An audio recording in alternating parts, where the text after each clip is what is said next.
Oh, ayan, no? Ipinagtanggol ni Viancy itong si Eds at walang katotohanan na nagsiselo siya kay Arjen dahil nga ate daw po. So ipinagtanggol niya at alam niya kung gaano kabait itong si Kalingap Eto. Alam naman po nating lahat na hindi po nagsiselos si Viancy. Bakit naman po siya magsiselos? Kasi beneficiary po yan si Arjen. Alam niyo kung sino yung nagsiselos.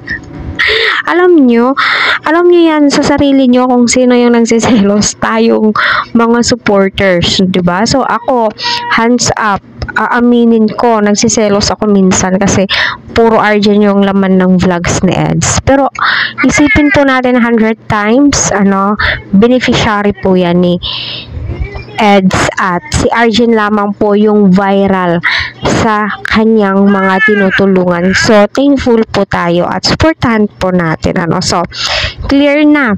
Walang selos na nagaganap. Pero sa mga supporters, ayun, tayo ang nagsiselos. Ako, aaminin ko sa sarili ko na nagsiselos ako. Ewan ko lang sa inyo.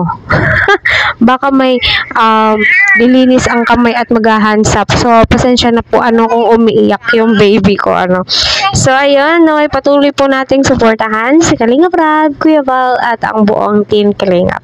Na alam ko marami ang kinlig, at my God, napakaganda ni Viancy. Napakasimpleng make-up lang po yun. Di po yung as in na make-up po talaga, diba? So, kita naman po natin na appreciate po lahat ni Viancy yung tulong na pinagkakaloob po sa kanya ng kanyang mga sponsors and mga effort ni Kalingap Rab, kay RT Boys, scouters niya at magkad si Juan at saka si Sir Kalampitos. So, huwag po natin skip ang kanilang mga ads, mga Kalingap, para marami pa pong kababayan po nating matulungan po nila, 'di ba?